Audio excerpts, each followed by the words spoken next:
Escuchábamos en la primera lectura cómo San Pablo comienza a evangelizar a los judíos en Corinto y estos no lo reciben, ¿no? Y porque rechazan esa palabra, algunos pocos se convierten, pero no todos acogen, él se va para los gentiles, ¿no? Este misterio de que unos cierran el corazón y por cerrar el corazón unos pues reciben la palabra a otros, los gentiles, ¿no? De allí que el Señor nos invita, por un lado, a estar agradecidos porque se nos ha dirigido esa palabra, porque hemos recibido la fe, es decir, en el caso de los gentiles, ¿no? que se alegran porque reciben ahora ellos la palabra de Dios, pero también, habiendo recibido la palabra de Dios, también permanecer fieles, ¿no? O sea, darle gracias al Señor por permanecer fieles, ¿no? Porque los judíos habían recibido no solamente la palabra del Señor, sino la promesa del Mesías. O sea, ya hace mucho tiempo venían con el Señor, de la mano del Señor, caminando por sus caminos, pero en el momento en el que se presenta el Mesías no lo acogen. Entonces, el hecho de haber recibido la palabra del Señor no quiere decir que, o el hecho de tener fe, no quiere decir que vamos a permanecer, ¿sí?, en la fe, ¿no?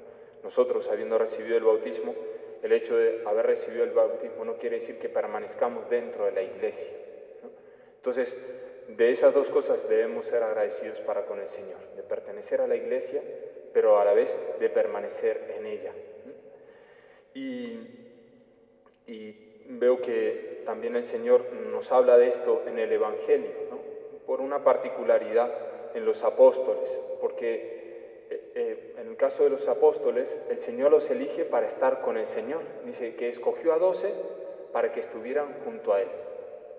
Y sin embargo, en el momento de la pasión, todos salen, se dispersan, ¿no? Dejan de estar junto a Él. Es decir, la vocación, la elección que Dios había hecho para con ellos, para estar junto a Él, precisamente en eso, ellos dejan de ser fieles al Señor. Si nosotros hemos recibido la fe y hemos sido escogidos para pertenecer en la iglesia, pues precisamente en ese punto vamos a ser tentados para dejar la iglesia, para dejar la fe, para apostatar de ella, ¿no? En el matrimonio, pues va a ser tentado el esposo o la esposa para ser infiel en matrimonio. En la vida consagrada, para ser infiel al Señor, ya no ser esposo o esposa de Cristo, ¿sí? Y particularmente en el carisma que el Señor le ha escogido. En ese punto vamos a ser tentados y vamos a ser probados, ¿no? Pero el Señor hoy dirige esas palabras también de consuelo al Señor, a los apóstoles, ¿no? Porque les anuncia que van a estar tristes, pero también les dice que que esa tristeza se convertirá en alegría, ¿no? Entonces, pues ya entrando en el Evangelio, le decía el Señor a los apóstoles: dentro de poco ya no me veréis, y dentro de otro poco me volveréis a ver.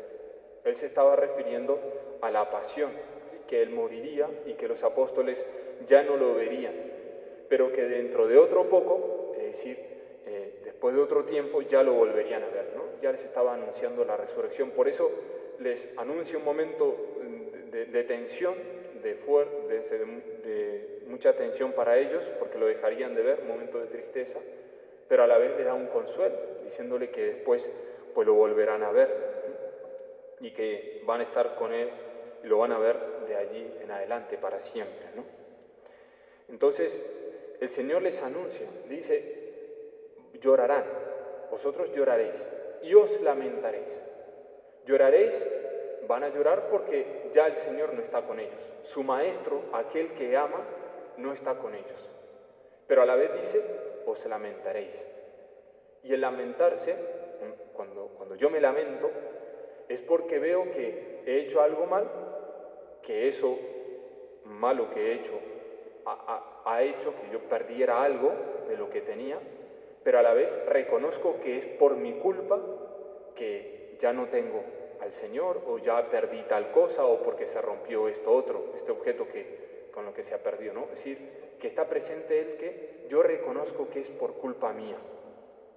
Entonces el Señor les dice: se lamentarán a los apóstoles, ¿no?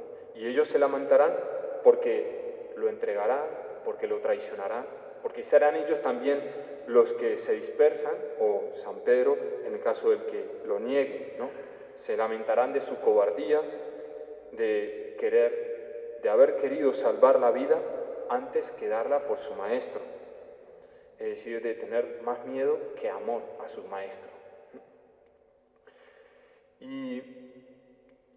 Y esto no solamente le sucedió a los apóstoles, sino que también sucede a todo aquel que quiere amar al Señor, que ama al Señor, pero que a la vez le ofende con su pecado. Porque se lamenta y llora.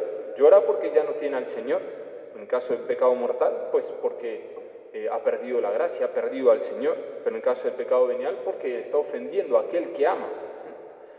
Pero a la vez se lamenta porque ve que con su propio pecado, que Él es responsable de eso, que es por su culpa que se está ofendiendo al Señor, ¿no?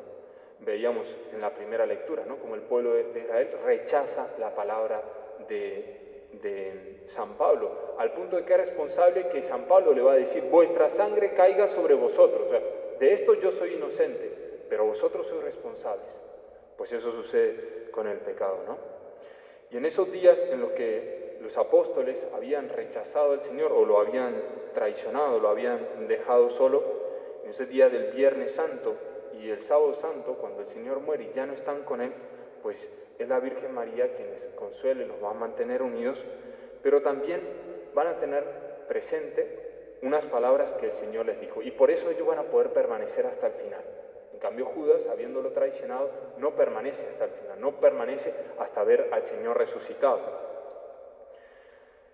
Por un lado, saben de que el Señor sabía que ellos lo iban a traicionar, porque Él mismo se los había anunciado, ¿no? A San Pedro le dice que lo va a negar y que ellos mismos se dispersaran. El Señor se los había anunciado. Entonces ellos sabían que el Señor sabía eso, de lo que iba a suceder. Y como sabía, también les previno, ¿sí? Porque le dijo: velad y orad para no caer en la tentación. O sea, tenían conciencia de que el Señor conocía todo lo que iba a suceder, de su traición. Y también sabían, precisamente sabiendo eso, sabían que el Señor, de ese mal que ellos iban a realizar, podía sacar un bien mayor. Por las palabras que el Señor le dice, ¿no? Vuestra tristeza se convertirá en alegría, ¿no? Pero también, por otro lado, como el mismo Señor les dijo, ¿no? No sois vosotros los que me habéis elegido, sino fui yo quien os elegí. Y esas palabras sí que eran consuelo para ellos. Y no solamente hasta el momento de la resurrección, sino todo ese tiempo en el que el Señor se va a estar apareciendo con ellos y hasta la ascensión, ¿no? No han sido ellos quienes eligieron al Señor, sino que el Señor les eligió a ellos. Por tanto, esa elección de Dios para con ellos no es por lo bueno que ellos sean o por lo malo que las cosas malas que hayan hecho, sino porque es el Señor que los amó y los eligió. Así como dirá alguno de los apóstoles, lo vio, lo amó y lo llamó. Entonces,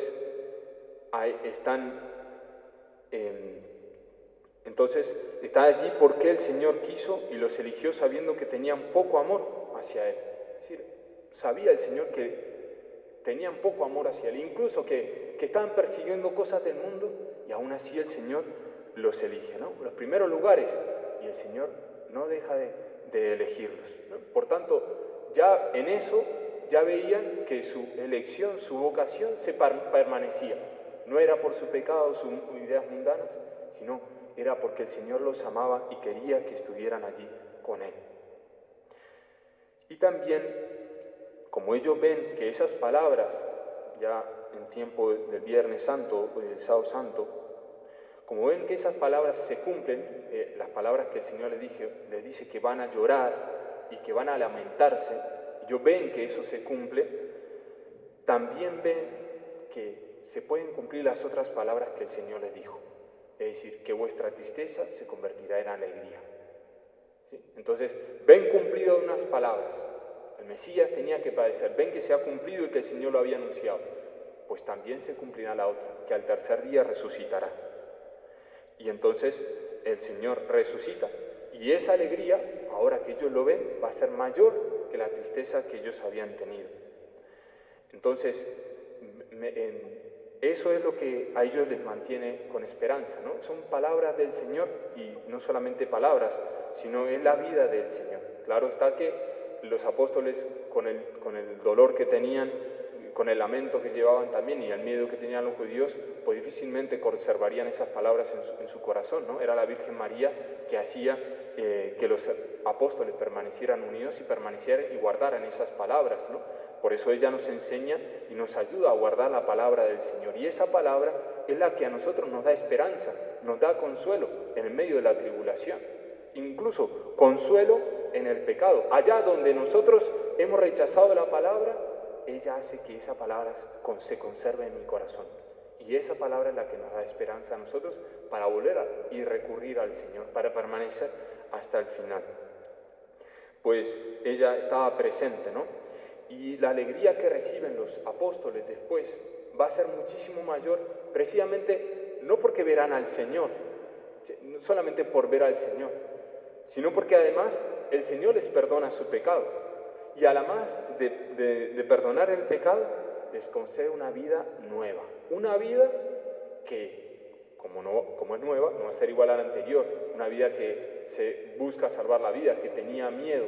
No, es una vida nueva. Por tanto, ya ven ellos la posibilidad de vivir una vida que constantemente ama al Señor. Una vida en el amor, una vida entregada como la de nuestro Señor Jesucristo. Y por eso ellos ven ahora con la resurrección del Señor que ellos pueden vivir lo que el Señor les invitaba a vivir. Ese mandamiento del amor, ese velar y orar para no caer en la tentación, el envío de poder estar siempre con el Señor, todo eso que el Señor les había enseñado, ahora ven con la resurrección del Señor que es posible vivirlo, porque Él ha resucitado. Y por eso la alegría de ellos, de ahí en adelante, no va a cesar. Ni las tribulaciones, ni el mismo pecado va a cesar. Precisamente por el don tan grande que el Señor les va a dar, que es de poder vivir para los demás, en servicio y entregando su vida a los demás. Pues esta vida es la que el Señor nos concede a nosotros, ¿no? Y también que nos invita a vivir.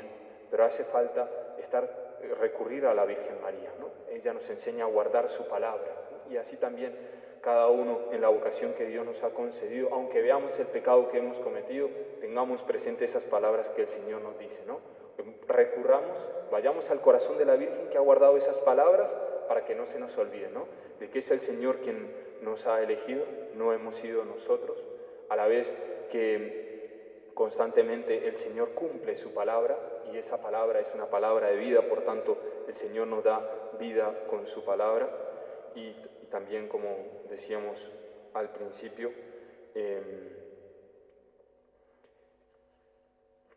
que el Señor sabe que nosotros podríamos ofenderle muchas veces, pero precisamente como sabe también, tiene conocimiento de eso, también su amor es infinito y nos ama y nos concede esa gracia de la misericordia a través del sacramento de la confesión. Por tanto, también con la esperanza de recurrir a Él, de recurrir a su misericordia para poder permanecer dentro de la vida que Dios nos ha dado, en la vocación y como carisma que el Señor nos ha concedido y permanecer hasta el final. Precisamente como los apóstoles permanecieron hasta los 3 días junto a la Virgen, pudieron ver al Señor resucitado. Judas no permaneció. Y precisamente en este tiempo, como permanecieron también en oración, recibieron el Espíritu Santo. Pues recurramos a la Virgen, sumerjamos en su inmaculado corazón para poder contemplar, para poder guardar, para poder recordar esas palabras del Señor que hacen que nosotros permanezcamos en la vida. Gloria al Padre, y al Hijo, y al Espíritu Santo.